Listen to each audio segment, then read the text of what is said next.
So, Yes, it's now saying it's being recorded. Message oh, on there. there we go. You're all good.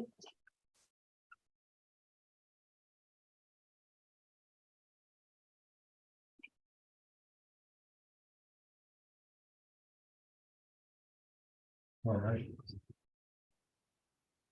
Any public to comment? No, There's no one online.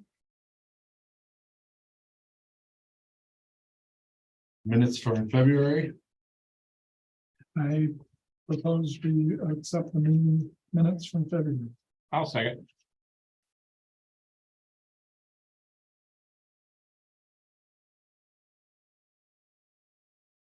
All right, first item of business, promoting public input. It's me. All right. All right. So I was in Vernon last week and this picture's a little bit blurry, but basically they have a little roadside sign throughout their city with the QR code, or village, I guess. But there's a QR code on it and it's promoting everyone in town. And really anybody in Shiawassee County, I believe, because I ended up scanning it, and you can give your input on the city's master plan. So basically there was like a survey of like different questions that it prompts you, which I thought was a really clever idea that may be something that we could consider. I know one of the things we're doing right now is reviewing our master plan. And you know, just with that, I guess it would allow people to provide like anonymous feedback without, maybe not anonymous, maybe it would or wouldn't be, but it wouldn't be like a Facebook post, which would cause, you know, arguments or anything like that. You know, people could just share their opinions and then we could, you know, discuss that at a meeting or evaluate it and see what everybody's feeling. But it was a pretty encompassing question or questionnaire online, and I thought that would be a really good idea and help us maybe focus where we want to go with. That's pretty cool. So it's for public response, but not public review. It would just be among the committee that looks at the responses and they can look at it. Like it's not a whole public forum where everybody sees the comments. Correct. Yeah, it's like a submission form. I don't know. You'd have to figure out the back end of this. Yeah, there's a website that they used. I went to the QR code. I don't know if I can still go to it or not, but I don't know what steps they then took to evaluate that, you know, what information was given, but whether or not that was made public or who provided feedback, you know, I doubt that was made public, but yeah, I think that would be the idea, I guess, that we could get some statistics of like what people are wanting, you know, whether it's bringing in more restaurants into town or keeping it a small town, like there were questions like that, like what do you value out of these 5 things the most? It's pretty interesting. How have we done surveys in the past? we have done Facebook ones, we've done by mail, we've done QR codes, but we haven't put a sign out. Yeah, no, I did. Yeah, so- That's a good idea. No, it's, the Yeah. QR code is a great idea.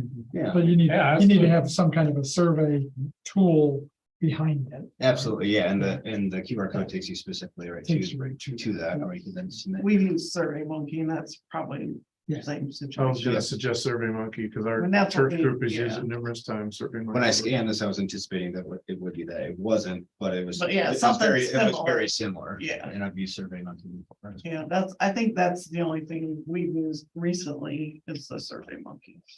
Obviously, there would be a cost associated with like getting signs made, but Survey Monkey costs something. And the service whatever- too, yeah. Yeah. Whatever that other one costs. so I don't really know what steps go into like proposing and getting that approved, but I think. I think it'd be something to consider. Take some time to develop what we would want to put on there, maybe. Look at the Vernon site and see if what they were asking is applicable to our city or not. What would be the next step in moving forward with that? How would we do? I guess you guys have to tell us what questions you want on there, and then we could build the survey in Survey Monkey or whatever. And then somebody have to design the sign and get somebody to print the signs and that kind of stuff. So. I think the list of questions, I mean, we could scan it and see if it pulls up right now, but would that be more of a?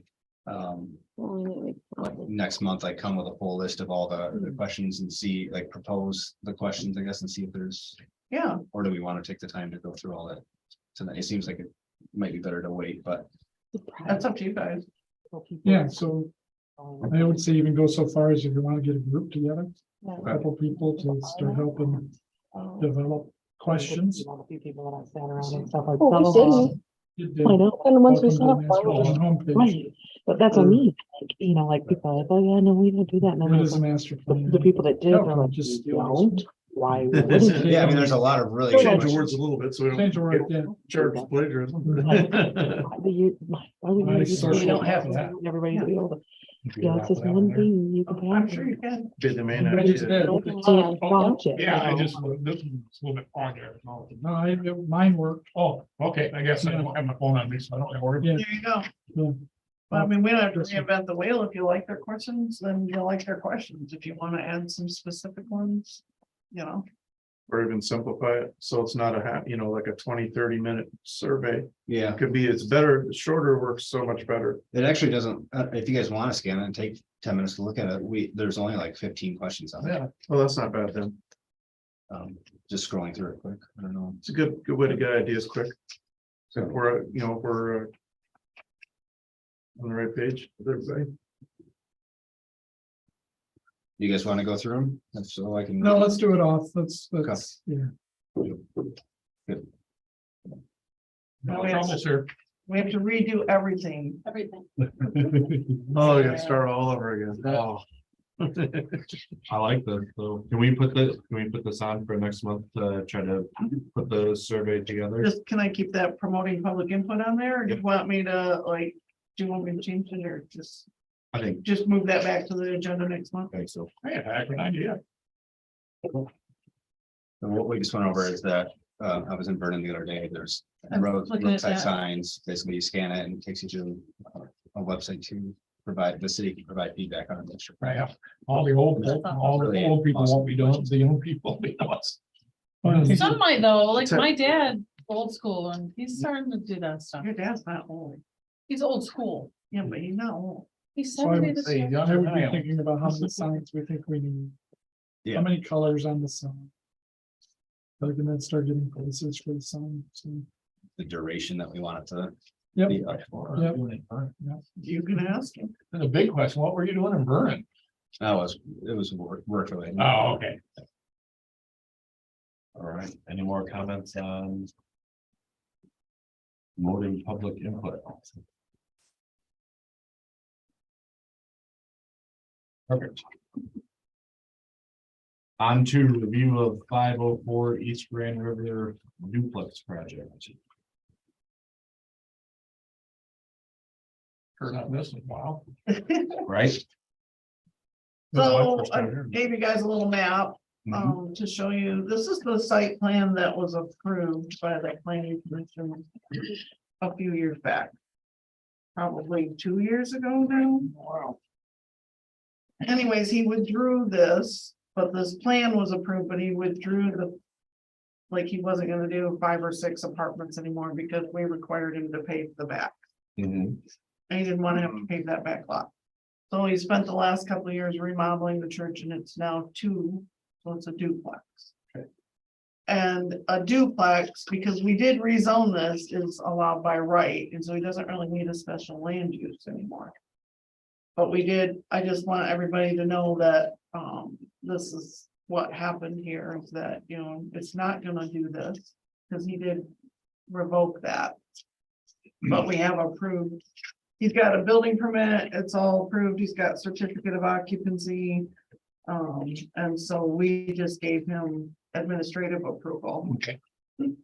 Based on the site plan that was approved, with the exception of it's not gonna be 4 to 5 apartments anymore, it's just gonna be 2. Pretty much everything else is the same, there's a couple of parking spots up front. Mm. And I think there's a couple in the back for one of the apartments and the other are up front. So, we did approve this as a, duplex. So they won't be paving or putting in a gravel parking lot? Nope. Because they're just doing, more similar to a single family, then Yeah. it's not gonna create the traffic and it doesn't require it. It's right off the Shawwassee, and that's where the parking will be from. The one tenant will park out back and one tenant will park up front, I think. And they're not developing a parking or driveway or anything out front, or there already is an existing driveway? There was one with the house originally. Are they? Right, so if you that look one? at this site Here's a house plan, that used to there's go with it it. says, there's the existing church sign right. Beside there, there's 20 foot of gravel and then there's 2 parking spaces right there. 9 feet.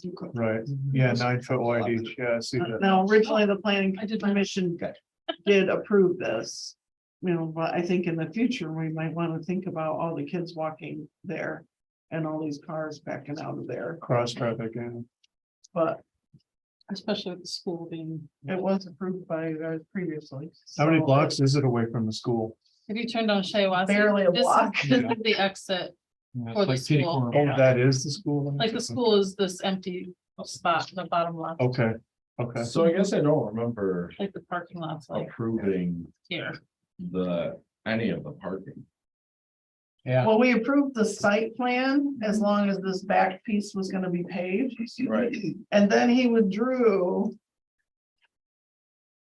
Like that, he's no longer going to pursue a 4-unit project. Right, Yeah, but I mean, when that, I mean, they just put, I don't remember approving any of the parking spots. We off did. of yeah, one, we approved the site. Grand plan. River. Yeah, Yeah, we yeah, did, we approved, We we did. approved the front part. we did. And then we also said they had to build the parking lot or pave the parking lot Right. back. and then. That's after what he's They were nixing. gonna do a fence, and Yeah. go down and all this, Yeah, yeah. yeah, we did approve the in the front. Okay. But if there are still concerns about it, I guess now's the time, you know, but I mean, it kind of made it hard for us when he had a previously approved site plan Sure. with those parking spaces out front, so it's kind of like, One of the neighbors was complaining about parking across. yeah, You know, Mhm. yeah. Right. I do remember that. And Why, why would he not put parking in the back? Has. And, I mean, that may be more of a rhetorical question for this group, but what was the question? why not have his parking in the back if he's capable of doing it? I think the way it's set up is the entrance in the front is for that front apartment, Yeah. so to go to the But back, That's right. the one side was just a fence and then the other side was like a weird slope. So that's why he, And what the So one problem, apartment enters in the back and one in the front. yeah, and what the problem was, that he thought it was gonna be 5 or 6 apartments, which would be somebody parking on both sides of the street, blocking his mailbox and all this and that. So that was main argument. But it's only gonna be 2, that shouldn't be a problem at all. That's what it is, Yeah. yep, so. I just kind of wanted to update you on that, project and that. I mean, I think he's pretty much ready to start renting it, so. Cool. But Good yeah, for this him. was the previous site plan and all of this stuff was in there. So, but we did go around a few times about the parking. Yeah.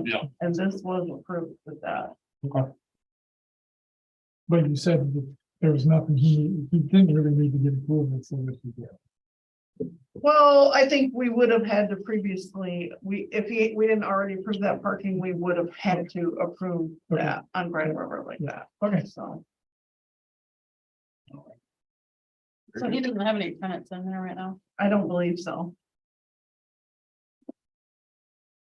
But I just wanted to kind of. Just in case there's any issues or whatever, let me know, but that's the plan there. Any other comments or questions on the 504 site? I'm good. My opinion. On to review the master plan. I don't know if you guys read any more, or you wanna talk through another section or two.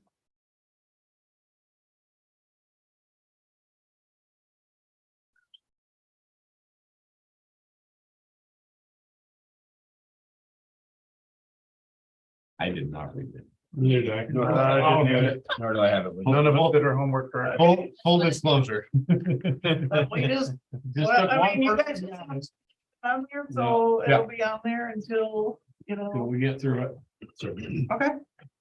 I thought we are gonna go over like a couple of pages at a time or I thought something so each too. meeting. Yep, but But I mean, we can, but somebody, if somebody brings a copy of it, we could just kind of go through it or. do you want us to copy it again? I have a copy at home. I mean, I have it at home too. Maybe if somebody just brings a couple of Yeah, pages just and then make sure we, you bring your. yeah, that just bring it, section okay. with you next month, and then All we'll right. go through. And then we can kind of another- just go through it. We'll kind of highlight where we stop, and then we'll come right Right. to it the next month. So we'll try again in April. There we go. Okay. All right, on to property maintenance code. You guys asked for some samples.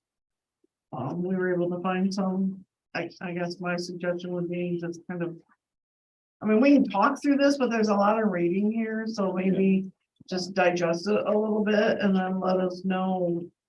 What direction you wanna go, if you still think you. Essentially, it kind of seems like you can go one of two ways, right? Like where you can follow like the state template. Yeah. Then almost in review of it, it kind of seems like maybe some of it doesn't apply, but maybe I'm not reading it correctly. Or we can create our own custom one. And we can use that template and add and delete Yeah. from it. But not the state one, right? If we were to use the state one, wouldn't we just like adopt and implement theirs? I mean, I think we can still steal some of that language, whatever we wanna do, To but make yeah, our own custom. yeah, Right. yep, I mean, in that case, I would recommend that maybe we have it reviewed by somebody who, you know, make Professional. sure we're not. Once we get, you know, working on it and we get some Make sure it's not language out that we contradicting and- Right. have somebody review it that Yeah. really knows the zoning laws or whatever. Stepping on our own toes. Yeah, we don't wanna put We something don't wanna in be there that, contradicting ourselves. Right. And with that, who ends up enforcing this? Is our local law enforcement or Chief people from I didn't cities? read in there for Or code sure. enforcement. Whether Yeah, it's, really. yeah, That's what it so Dan is our code enforcement officer, you know, a lot of times. If there's a problem with something that we approved here at zoning, we'll just send a quick letter before it gets to Dan. Mhm. And then, you know, if they take care of it, it gets taken care of. If they don't, then, you know, And it's usually by a public complaint. a lot of You times. address the problem. I don't go looking for the problems typically, but they usually come to us one way or Oh, another. I lived in Hazlet before here and it was nasty. You had people circling the blocks looking for anything to complain about. That person was bringing construction materials in his back door. Send somebody knock on his door and inquire, do you have a building permit for what you're doing? I mean, it was nasty. They were I know, really like in nasty. Owasso, they have, you know, they have a guy that just goes around, because we had a rental over there, we would get a letter, hey, there's a couch in your front yard, you know, or there's one in your backyard. I mean, so they actually did have people out looking for those things, and they have. If we put it out there like, hey, does somebody wanna do this? It would blow up and it would go crazy and it would end up like that. It would, Someone would be like, okay, I'll go. yeah, they'd have like two really badge heavy volunteers. That'd be great. The way they word It's not things in the gonna be template helpful. was really, I mean, you brought Yeah. up couches, like. Can't have anything in your yard that would promote like vermin or whatever nesting or something like that. Yeah. Like, the way, like it was very Right, nicely worded, rather yeah, than just saying like can't have a couch. on your right, porch. because one thing is, you can't list everything, you just can't possibly think of No. it all. Right. So somebody will have something out there, and then. you There's just- always ways around stuff. Yeah, you gotta fight it in court one way or the other, so you just wanna make sure that it has teeth, otherwise not worth it. And we don't want to be in a position where we're causing us to go to court or something. because Right, We're trying to enforce a code. That Yep. Right. What's position that? none of us- Down on campus, they know how to take care of couches. Yes, we do. Yeah, they do, pretty quick. So what is the next step on this then? I mean, I would recommend, you know, if something in here just doesn't strike you that we don't wanna do it at all, or if there's, you know, if we wanna keep looking for samples, I'm sure there's many more out there, so. I guess, you know, maybe drive around town and write down things that you think would be a violation of a property maintenance code. And then maybe talk through how we would enforce that, and what are we trying to accomplish? Right. You know, what are we trying to accomplish with this, would be my suggestion. Sure. And who ultimately writes them? Is that something that's? The tickets or No. The oh, code, I mean, well- who well, drafts? I mean, I would like follow you guys' lead, whatever you want in it, we can highlight it, we can, I mean, we can put this in a Word document, you know. But, and then once we get that going, I would like to find somebody Right, that knows the law to review We it could write it, before we change adopt it. Sure. And then it would go to city council, because this would actually, I think, be a code of ordinances, so it would be separate from the zoning. So it would be something that Dan could enforce if we made it code, which is like our city laws. so we need to get a list of what we want to have in it. And then we'll figure out how to get it proper, for lack of a better term. So before the next meeting, I mean, should we each just come with a list of things that we want to have on there, or like, should we get together or email ideas between now and then so that? And this, and then this example from the town of Wilton. If we read through these and highlight, you know, What we like, what we like, what we don't like, that'll give enough. And or if, you know, you think of anything that isn't on these, I think that'll give enough. we can Or copy somebody else. getting- Oh, yeah. Getting a draft together to be able to pass it on to a lawyer or whoever, and then city council.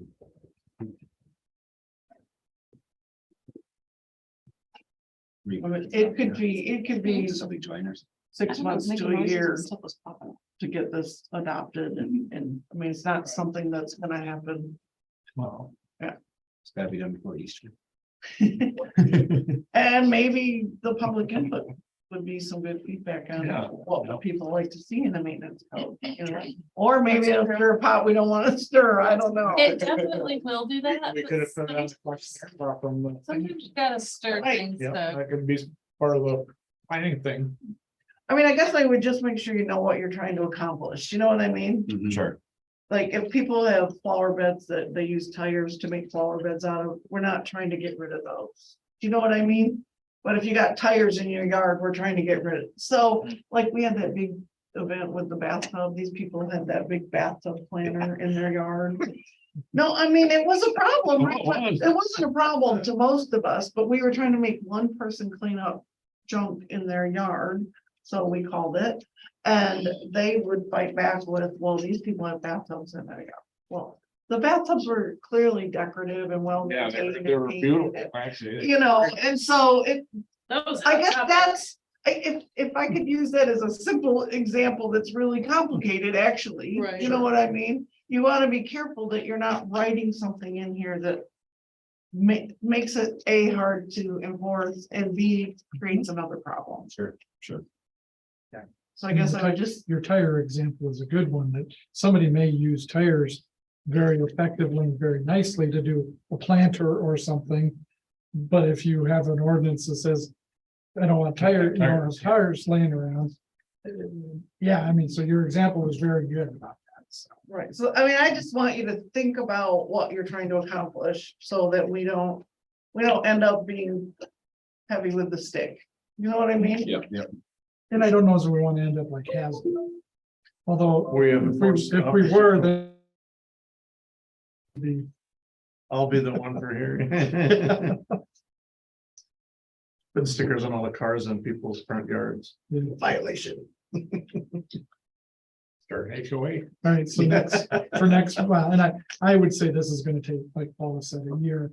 I would say for the next couple meetings, let's start putting together a list, and we can start refining it, and maybe by July, August, have a good comprehensive list of things that we've want. And if neither one of these make any sense, there's probably Sure. a couple dozen more out there. You know what I mean? Sure.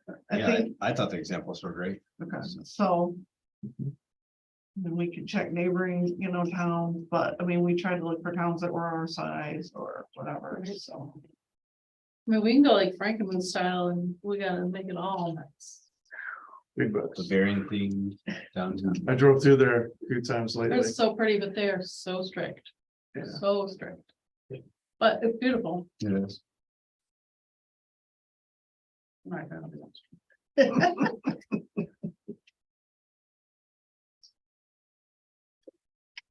Any other comments on the property maintenance code? Right. Back to that next vote as well. Next one. Training, You guys had mentioned maybe watching some videos together or whatever, so we have one ready, if you guys wanna do it, if you don't wanna do it. I say don't give us the option, we're watching it. I'm all for it. Let's do it. there you go. Let's do Wait, it. yeah, no, never. There's popcorn. We're gonna make it so we can move through some things. There's a in case handsome bunch. It's not something we really want to look into or whatever. I can't So- believe my smiley face is still there from city council. Will they continue the meeting during the training or? Yeah. Yeah, they ready? I don't think so. I'm just sick. Everybody, we are really excited to be here. For those of you who are not members, some of our RRC partner participants will be reaching out shortly after the webinar series to let you know about some of the benefits of MAP membership. We have about 4,000 members, primarily professional community planners and elected and appointed land use decision makers. So welcome to everyone who is joining us today. Housing has been MAP's organizational policy priority for the last. That's clear, huh? Our board identified it in 2020, 2021, and Oh, we got it. 2022. You can slide the table back here. Yeah, slide the table back. You'll reach out What? Okay. products for Oh, our members. there you go. and other Perfect. partners, recognizing There it you as go. being Perfect. You're hired. very, You might very. wanna turn it up. Can it get louder? or- No. Grappling with at Okay. the local level. Some of the things that we have done over the last couple years to advance health and resources and information to our members and our partners. Perfect. A 2022 housing summit in May filled with national speakers, panels, state agency leaders. We voted the Michigan Planner magazine to the topic of housing, and we developed our zoning reform toolkit. This is a MISTA funded publication. MISTA really, the state housing authority certainly recognizes how critical housing is in all of our communities, and they funded our organization to develop the zoning reform toolkit. As part of your registration, every municipality is receiving a hard copy of the zoning reform toolkit. It's also available online, the entire toolkit. Well, we just had a reorder. Thank you to NEDC, Michigan Economic Development Corporation, for funding another round of the publications in high demand, and we are very grateful that the resource is getting used. And we're not the only ones working in this space. From 15 years ago, when the Michigan Municipal League and MISTA developed the Central Place Council, all the way through the Michigan Economic Development Corporation's continuing work with RRC communities, their recognition of how important housing is to economic development efforts.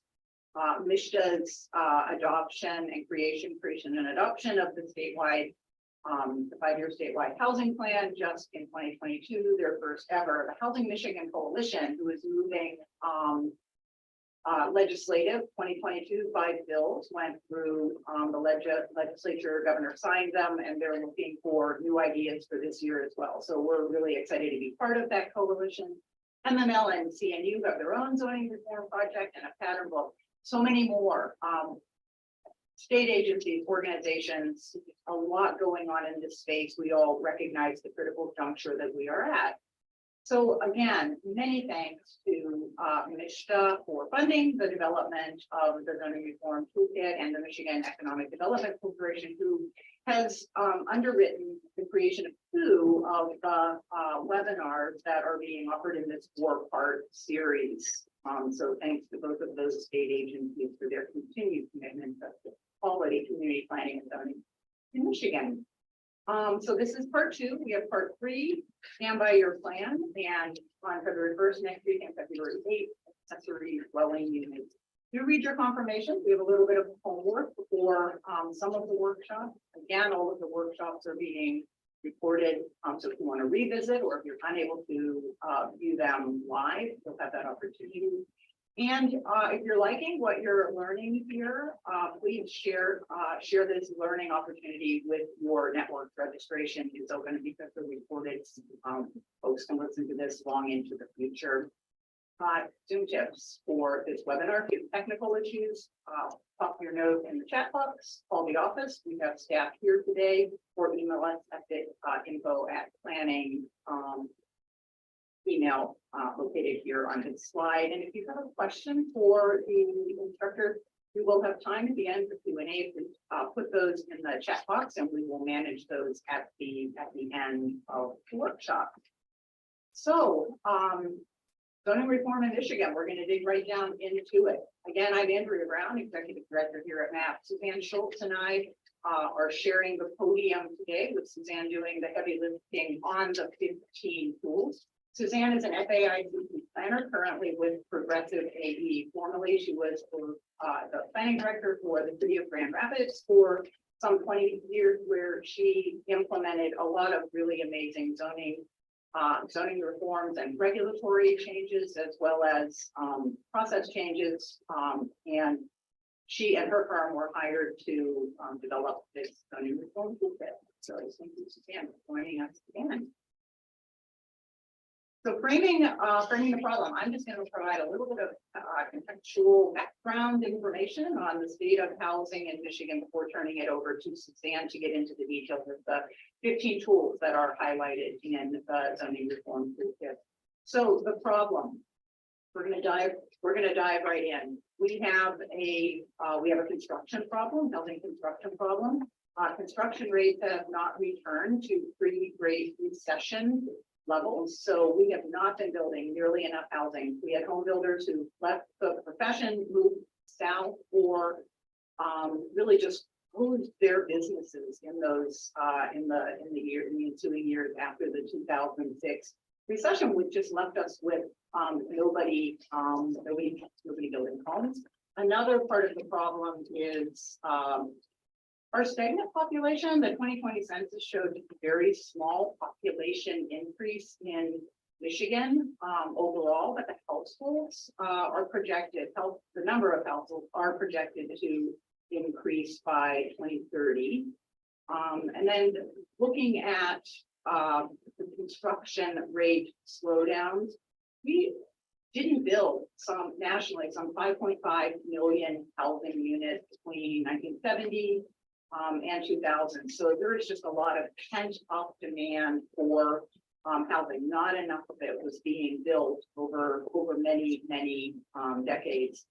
The Michigan statewide housing plan estimates 75,000 housing units or rehabilitations need to be conducted in the upcoming years, but some sources say there are up to 150,000 housing units that need to be constructed in Michigan to keep up with the demand. If we look at this building permit chart, we can see how many housing units were built from 1960 to 1990. The red on the bottom of this graph are single family, the green are multiple family. And you can see that between 1960 and 1980, we were building a lot of both single family and multiple family houses. Slight dip here when we came out of that 1980s recession. We rebounded, but boom, this 2006 recession was devastating for housing units being built in Michigan. And you can see that we have barely begun to crawl out of that dearth of housing starts. And you can see also how few multiple family housing units are being constructed. And you get a lot of bang for your buck, a lot more units on a lot less land when you're building multiple family housing, and those have decreased significantly along with the total number of housing starts. So there is a serious supply issue. There's also an affordability issue. Can you mute your phone, please? I'll get it, Andrea. Sorry. Thanks. So there's an affordability gap. We can see the cost of housing is this blue line, and it has shot up substantially since 1980, and wages stagnant. So there is a huge gap between the cost of housing and wages keeping up and staying stagnant. So That big gap means that fewer people are able to afford housing, and those at the lowest end of the income spectrum are just really at a great disadvantage. This graph really depicts why we are in the middle of a very serious housing crisis. And we can't just zone our way out of this situation, but for households that are in that gap, we need to remember that you can't thrive. Your household, your individuals can't thrive without safe and sustainable housing. So for those of us who are on this call, who are charged with working in this space, local elected and appointed officials, professional planners, we need to be doing everything that we can to fill that gap with all the resources that are available to us, including things like those resources and recommendations included in this toolkit. Why does this matter? Housing shortages strangle economic growth. There's a great example of Shorts Brewing Company up in the Traverse City area, a growing brew pub and local business. And there isn't enough housing in the area to house their workers. So they purchased a hotel to tackle that problem themselves. Really, they shouldn't have to. We all need to be doing a better job at expanding housing supply locally. Equity is also an issue. We've been learning so much more about this in recent years. Zoning is a tool that can foster equity, but can also foster great inequities. As we talk more honestly about home ownership patterns, we know that many individuals and families are cut out of the wealth building opportunities of home ownership. And when you're cut out of that, you're not only not able to build wealth, but it has educational, health, and societal implications as well. We recognize that zoning is a market intervention, and it does limit personal and market freedom about where and how to live. Current codes are simply out of sync with the reality of market conditions and changing demographics. So let's take a look at those demographics. Here's some information over the last half century or so demonstrating how demographics in Michigan have changed.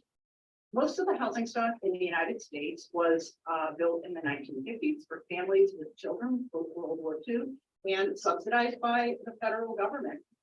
Typically, greenfield and sprawl-like development patterns for returning World War II vets. There was a housing shortage then too. The federal government did step in to intervene and create opportunities to spur housing development. But now, just over a quarter of households have kids in them at all. A quarter of households have kids in them at all. And not all of those households have two adults that can manage the extra work required to maintain a single family dwelling unit. Most households somewhere between 60 or 70%, depending on the community, are composed of just one or two individuals. So there has been a sea change in demographics, which results in an extreme mismatch between the types of housing units that have been constructed and the composition of the households that are occupying them. More than 50% of the housing market is 3 and 4 bedroom homes, but if we look back at the demographics on the last page, we have 1 or 2 people households primarily. So this is something that we really need to look at in terms of adjusting our zoning codes to allow for a wider range of housing types. So where do we have control? When you look at the entire supply and affordability crisis, and we have 4 buckets: labor, lumber, land, and laws. This little red box down here at the end, most of us on this call, this is our domain: zoning codes and regulation. This is where we have some power, and this is where this was really the purpose of the zoning reform toolkit, was to get at this little box of responsibility for planners and municipal elected and appointed officials. So there's a lot of tension too around housing. we're a strong property rights state, local control. Nobody wants their toes stepped on, but what that typically results in is the continuation of building an awful lot of single family dwelling units. Public processes also really magnify the opinions of the most vocal, those who show up at your public meeting. So the public hearing process is also somewhat broken. Our workshop next week is really going to dig into that. Stand by your plan, developing solid master plans for housing and managing your public meetings better so that the voices of just a small minority of your residents are not overturning really good housing development projects. There's also an issue with lack of capacity, funding, and expertise. We have 1,800 units of government in Michigan. And some of the larger and medium-sized municipalities, they're already doing a lot of this zoning reform work. But there are so many municipalities in Michigan without a planner, without the funds to hire a consulting planner that really need additional assistance to get this work done. So the hope is that our zoning reform toolkit can provide a roadmap for some of those solutions. And these are, we talk about the partisan divide in terms of, how we're looking at why we can or cannot implement some of these changes. And there are arguments to support the zoning status quo on both sides of the aisle. There's been a lot of activity across a lot of different states, from Connecticut to Utah, all over, who are making state level changes, right? Changes to state enabling legislation to mandate changes at the local level. When we envisioned the zoning reform project, it was because we know that there are a lot of interventions that can happen at the local level that that we don't necessarily, at the time, we didn't necessarily want to open up the Zoning Enabling Act to impose mandates on local governments. There are a number of reasons for that. For the most part, MAP and some of our partners in the advocacy space in the Michigan State Legislature, we're just reactive and trying up until recently to just get bad bills from being passed, and we've been a little bit leery of opening up the Zoning Enabling Act with good changes.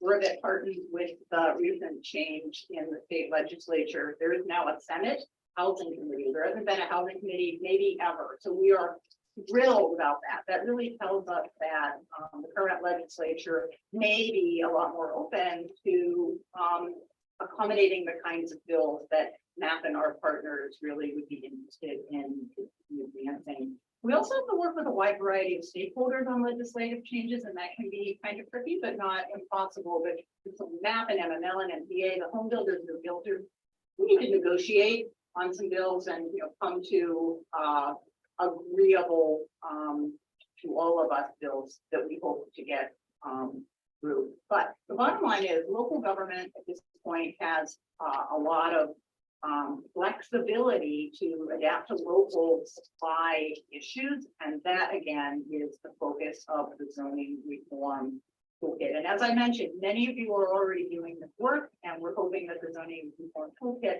provides you with even more tools to do that good work. On that note, I'm going to turn it over to Suzanne Schultz from Progressive AE, and she's going to do a deep dive on what some of those tools are. Thanks, Andrea.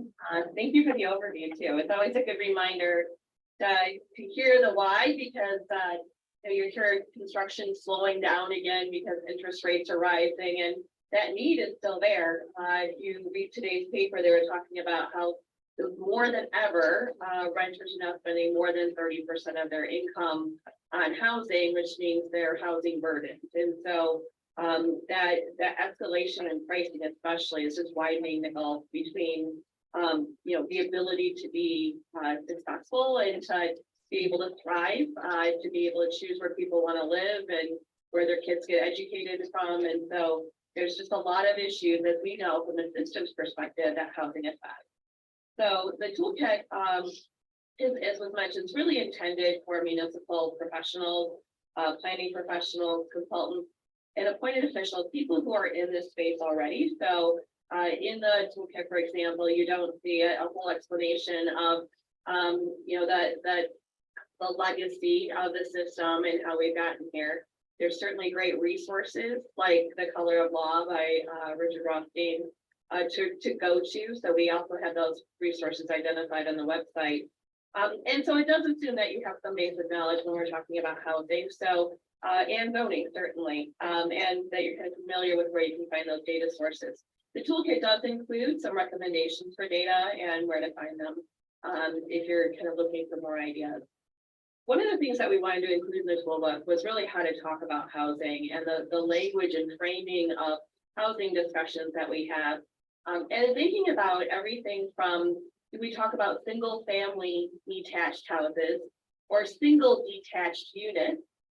There's a lot of language that when you look at your ordinance and your master plan, how do we think about what we're saying when we talk about housing, and also how we personalize it? That studies have shown that we're much more effective when we personalize this conversation to, you know, can your grandkids, can your children move back to your community?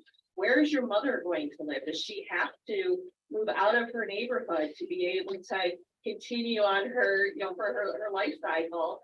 Because she can't have a life cycle neighborhood. We've really regulated that out of existence, that you can only have detached units or, you know, high-rise multifamily. So how do we think about that, and where are we locating that? And it really depends on how you want to message to your community. But the first thing is really thinking about what is going to resonate with the people in your community. What have you heard people say that you can feed back to them? When I was in Traverse City, for example, recently, they were talking about how they had hired someone to work in the engineering department. That person started to look for housing and they had to decline the job offer because they simply couldn't afford to live there, to move there, and really work for the city of Traverse City. So think about those stories that you can kind of just pass along to people, kind of start to make the point. In the toolkit, we identified 3 major categories. One on zone districts, second one was forming context, and the third is processes. And I'm going to cover the 15 tools. I've also been having a running list of other ideas, you know, for 2.0 for this, but there's a lot of meat in here, and I'm excited to be able to jump into it. When we did this work, we also tried to find case studies throughout Michigan that we could reference, both for master plan language as well as zoning language. So you'll see some examples in there of places that have used different approaches that you could possibly rely upon. I'd also add that there's a great resource library through the Redevelopment Ready Communities website. They have a library of sample zoning ordinances and master plans that you can also refer to. The first category is zone districts, and really talking about the paradigm first under this category. How do we need to think about this when we think about how we're going to change the zone district category? First, we're not going to solve this by maintaining the status quo. Where it's illegal to build on 3/4 of the residentially zoned land, anything but single family homes, you're not going to get changed that way by kind of dibbling around the edges. We need to be much more thoughtful in how we're addressing them. It is also not a one-size-fits-all that, you know, just thinking about single family, as Andrew showed in the data, you know, 3 or more bedrooms for, you know, when more than 40%, 50%, some cases 60% of your community is 1- and 2-bedroom households. That's where the data really starts to come in and help you tell the story. Thinking about how commercial districts and other non-traditional residential areas can be used to help fill this gap is a really important consideration.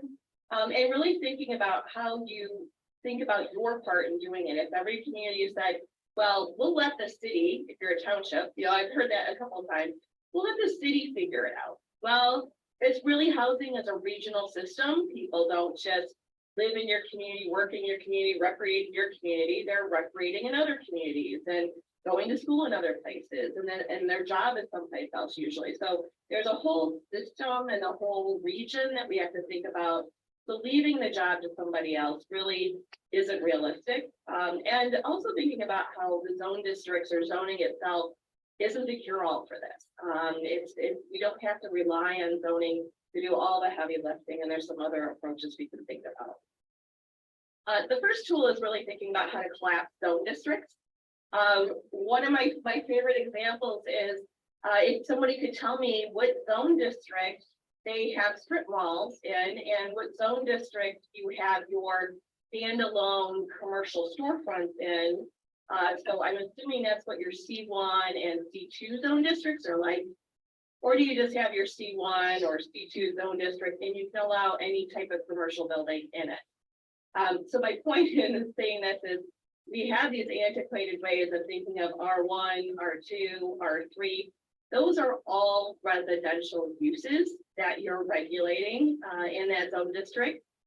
All you're thinking about in doing those separations is building type, right? So it's a different, households are living in those residential units, whether it's standalone residential, a detached building, or if it's an apartment building, they're all residential uses. So why are we regulating them by R1, R2, R3 when it's all the same use? We don't do it for industrial. We don't do it for commercial.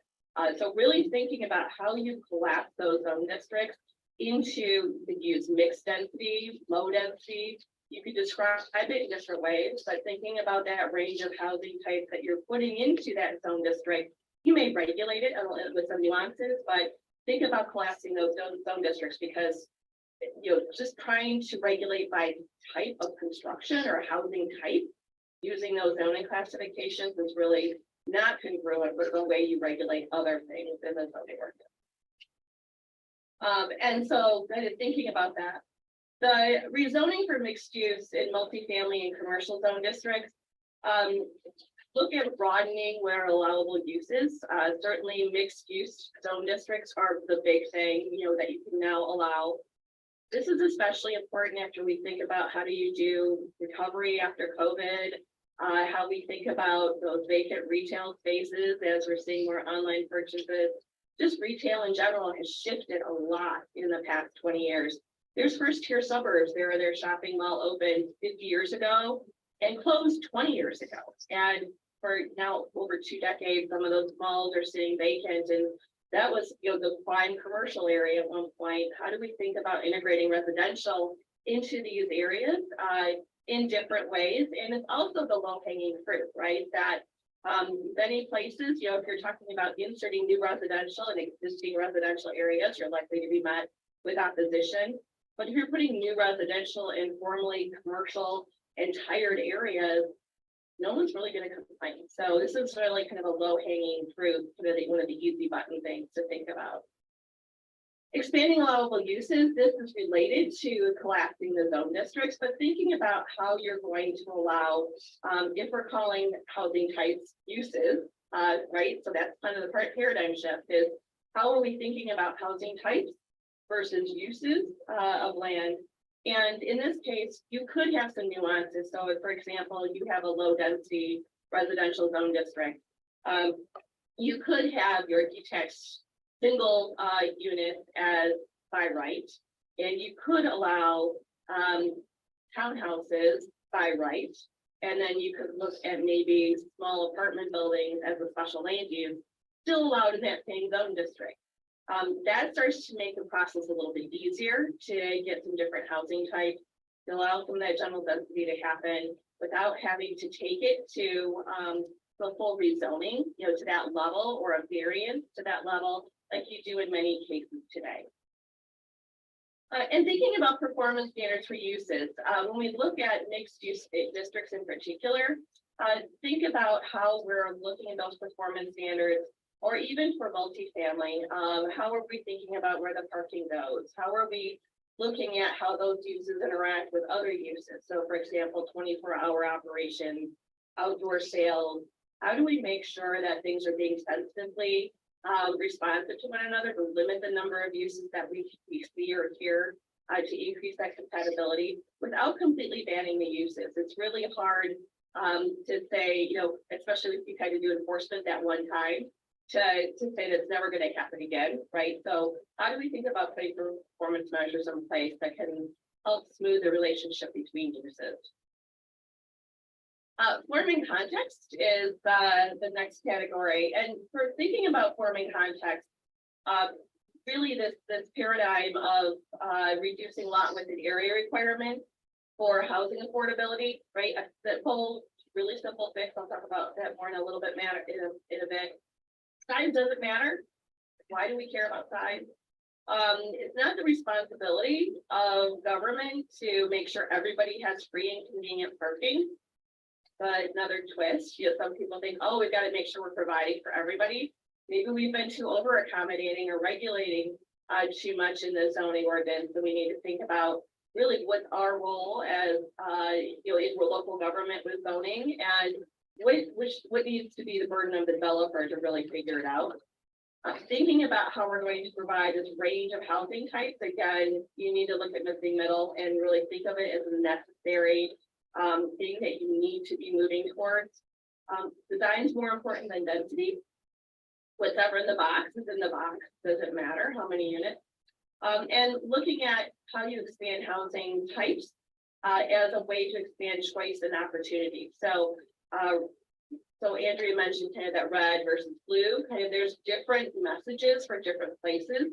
But in general, people will respect when you say we're trying to expand housing choice. And so that you or your kids can choose where you want to live and what kind of unit you want to live in, and gives you access to opportunity where you might not have it today. Those are things that are, I think, hard to debate. And some of you may debate with me on that, but I think they're hard to debate.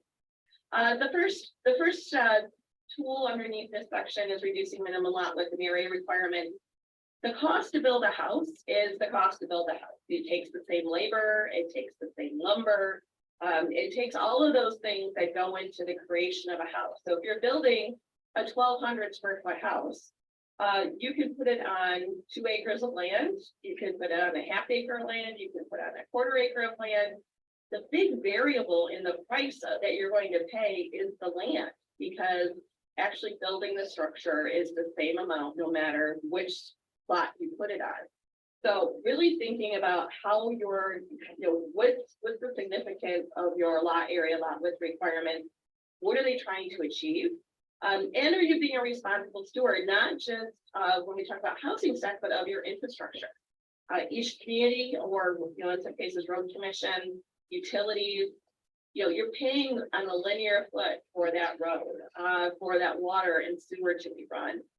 How do you optimize the resources that you have as a local jurisdiction to really get the most bang for your buck? Because in the long term, it helps with asset management. The more users you have in the system, the more that can be spread, and you can have affordability there as well. So think about how you're being efficient stewards of land by having this.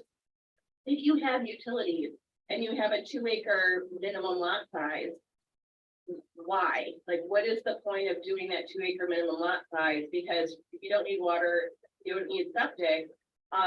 There's a lot of reasons to think smaller, and that will really provide new housing opportunities.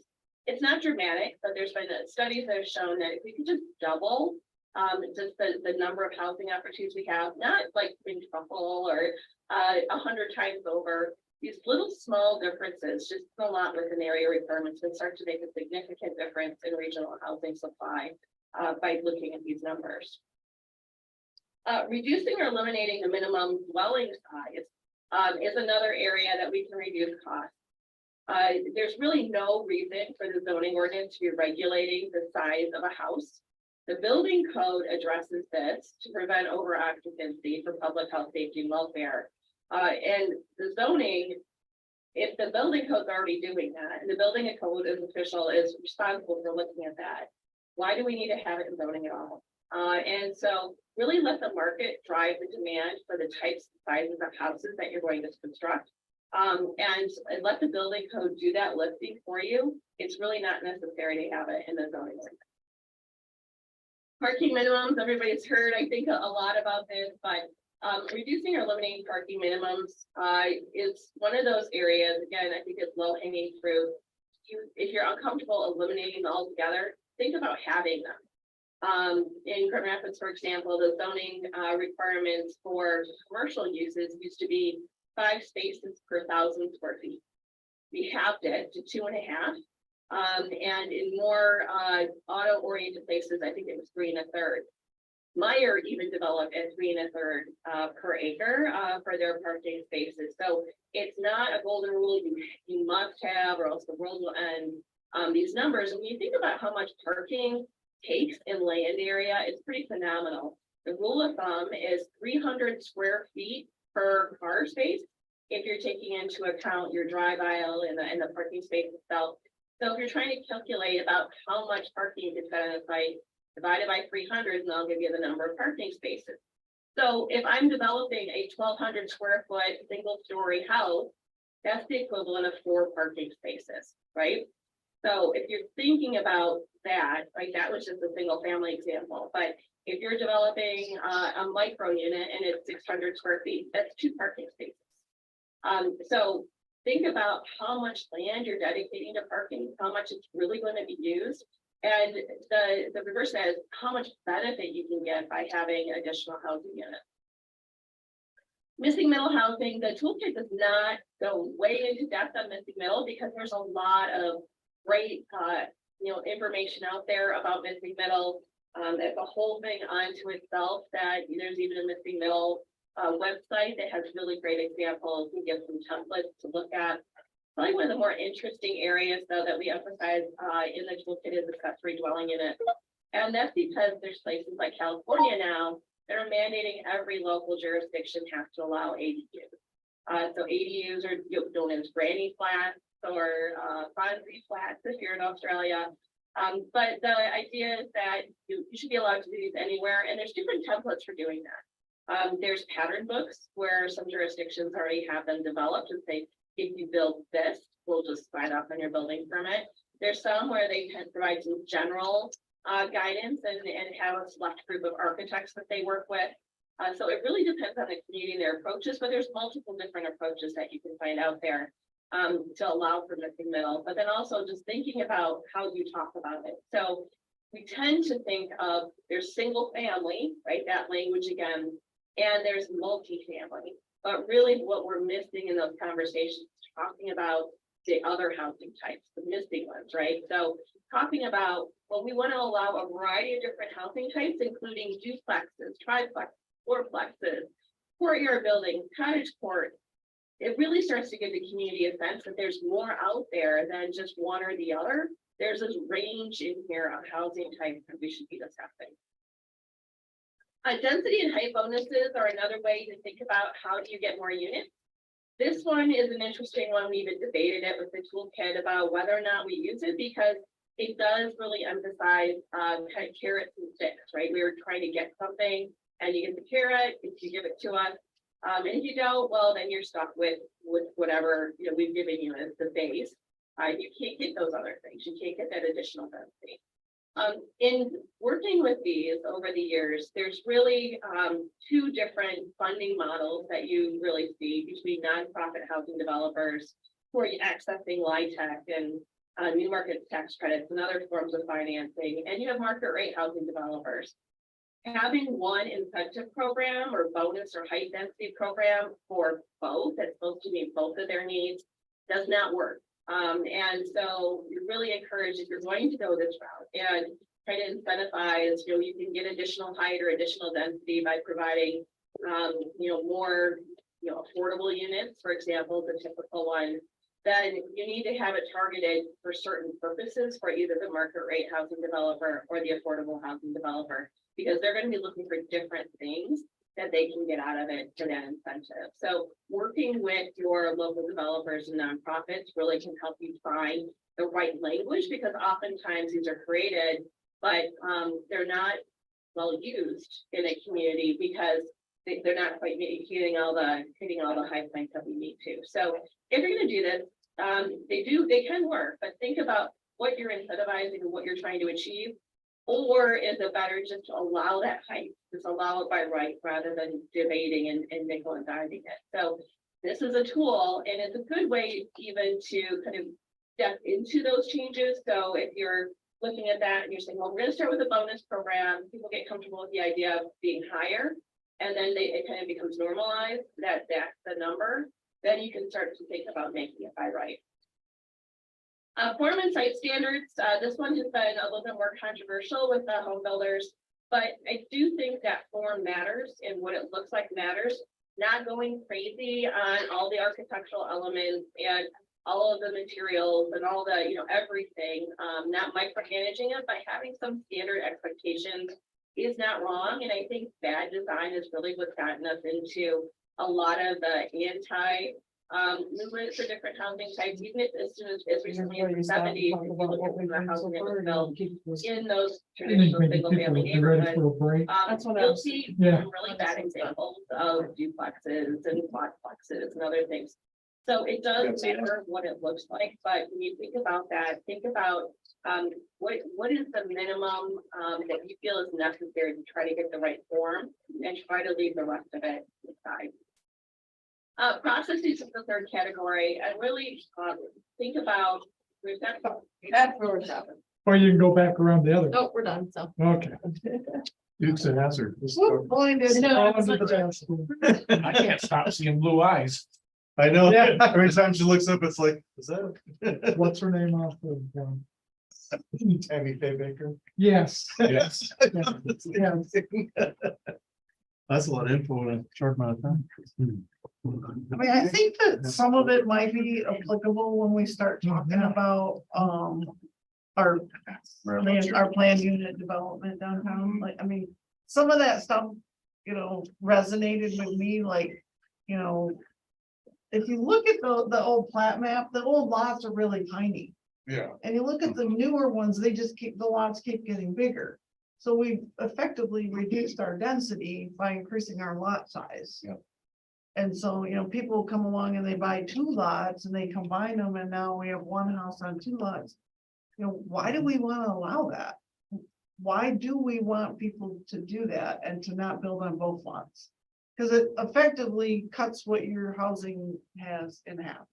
So what we're suggesting with this new development is basically back to the old way. I like It looks like, what they're suggesting is, like a 25-foot lot frontage. Well, these are what we have now probably are like 50, minimum 50 to 100. And so we're looking at being able to get a lot more houses in because we do a 25-foot lot. But how can you stop somebody from buying an extra lot? Well, you could, Yeah, could I just, mean, well, you can't keep them from buying it, but you could keep them from combining them and not building on them. Okay, And you could make it so they can't put a pole barn there. Right, We've had this Maybe the pole pole barn barn. discussion, yeah, So I, most zoning things. yeah, I just didn't know how it could be possible. But I'm just saying, over time, those things have happened, not just here, but everywhere, Oh, yeah. which has probably led to some of this housing shortage. Didn't we, a year ago, raise the size of the height of our building? Yeah, we did. We just changed it, which is what they were Yeah. talking about. Yeah, so we did increase, we used to have a limit of Right. like, I don't know if it was 14 feet and we went to 17 or something like that. We did based on some suggestions that were made through the RRC. And we have access to like all kinds of resources, these tools she talks about, they send us a book or whatever. But I mean, some of it is just hearing ideas and thoughts about, maybe you don't want to increase density, maybe you like to have, 5-acre lots, but I think that if we are trying to solve a situation here where we want our businesses to grow and we keep increasing our lot sizes, which means we have less people here, it doesn't translate, it just doesn't make sense. And, sometimes people will say, well, you're trying to be DeWitt or you're trying to be East Lansing. I don't think that's true. I think we want to save our downtown. We don't want everyone here to drive to East Lansing every time they want a burger. So I think that those are things, all of those things could help our businesses. I mean, if you put 5 restaurants in here, the stats are that it doesn't make that you take the restaurant people you had coming and cut them in 5. Now they actually combine. So it actually attracts more people because you come down to go to dinner and if they're too full, you go to the next one. Yeah, wrestling. I heard Wendy's is coming to town today. Anybody else hear that? Not yet. Don't believe it, but. I don't believe it either, but, We heard that, there was some on Facebook. but you know, you think about, our parking, like. So we asked this guy to pave his lot, and he didn't wanna do it. I mean, probably didn't need as much parking as, we maybe require. We could reduce that, maybe reduce the cost of the paving, right? Mhm. Even though I think it really is a good idea that we do force them to pave, just because it really becomes problematic for us, because. I like the lot of paving, but reducing may be something to think about. Right, like the number of spots, I Yeah. think, because I've been here long enough and I can't tell you how many times we don't have any parking in this town. We don't have any parking. We really do have We have more parking. parking, we have less places to live. Yeah, we have lots of parking. It's just that sometimes you might have to walk a couple of blocks. Right. And maybe you can't park right in front of the pharmacy. And But- people only complain when we have the fair downtown or the pancake breakfast where, Yeah. you know, there, you got 1,000 people downtown, you're In not gonna fact, have there's enough like parking. 4, Yeah. 5 different lots. But if you Just look for at the like the total Dollar area. General, when they went in and then the other dollar store across, like, there's a lot of parking there that's probably never used. I have a full. Right, And then, right, when they mentioned in town. Myers, they're Right. going from 5 down to whatever it was. down to Three, yeah. Like three. I don't remember the last time I was in a Myers that the parking lot was anywhere close to being full. no, and then, Except yeah, for holidays. That's like a it- little Opus. Yeah, but what that does also create, so you feel like you parked forever away because you're 10 cars back. Well, if this parking lot was smaller, you'd probably be thankful you got that spot. Yeah. So I think that it's just probably just to turn some things in there, and that I think a half an hour or so is good. And then, we can finish playing that next time. Yeah. it's a good idea. I mean, there's 4, and I can always send them to you if you want to watch them. I mean, I kept them for when I took the class, so. I think doing this together is good. I think so, then we can talk about It it. sparks conversation and ideas. I think it's good. People's desires have changed over the decades, it seems. I mean, they talk about pre-war, going back to pre-war requirements, which I'm assuming is like World War II. Right, you right. know. And now people want more and more and more, right? Right, and that's what I mean, I sat there while she was saying that, looking at our old plat map right there, Yeah. and the little tiny lots. And then you see all these big ones on the outside, that's what happened, is we started just doing the big lots Mhm. instead of those little tiny ones, and then, Used to be a big yard with a picket fence, Yeah. and I'm not sure it's that way. Which I think is It's not bad. somewhat good. Like, people do. There's not a right or change it, wrong, yeah. but it may be good to allow more options. Yeah, definitely. That's but in what the they were city saying, limits, I mean, option. I think that. It's hard to have like a 4-acre parcel next to. Yeah, A whole bunch of little ones, because then you get those people that want a horse, or, so some of those become problematic. Because we are trying to increase our density, where the townships, they want to maintain the large lots, and they limit the amount of parcel splits you can have, and that kind of thing, so. I agree with you, there's not a right or wrong answer, it's just. What is it that Langsberg wants, or what is it Yeah. that, like, if we get feedback, how do you feel about these things? And I mean, I think that's how we've landed where we are today, is that we all, the last few years, thought about density, and that we want to increase density. It's in all of our plans, because we feel like it'll help our businesses. You can look at the difference of the two out here off of Doyle Road, Mhm, out there, and then what we got on over about the West Street. Them are a lot tighter in there, yeah, a lot smaller lots and everything, and then these are the super lots out there. yeah. And then I think some of that was where they're talking about our table that, talks about what residential district you're in. We have like residential low, residential medium, residential high. And in the high, you can have the multifamilies, and the low you can't. So. It's all residential do we living. wanna have But, I mean, it what that was- strict?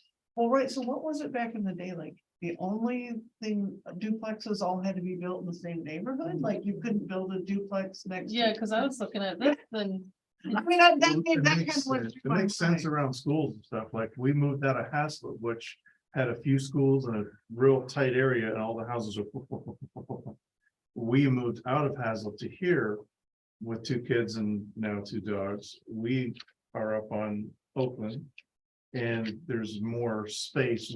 That's what we searched for and that's what we wanted. Right, But there's like, if you want to have a lot of duplexes and stuff like that, yeah, that's great, right around the school, because people move.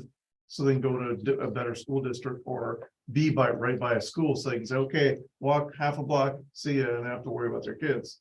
So there's, you know, it's weighed out, but like. right, and there are some people, you know, that want us, they don't wanna take care of that acre lot, they want to have a little tiny, they don't even wanna mow any lawn, or, you know, so. I think what we're thinking about here is that we wanna have that mix of variety of things that attract people. You know, I want like 500 acres, but I can't do that in town, so. We're gonna build a high-rise apartment at the old storage unit right here at the corner. Not go. what's in the word, that's but dark. this one down here by the bank is. Actually, so the city partnered, with the school and purchased that lot.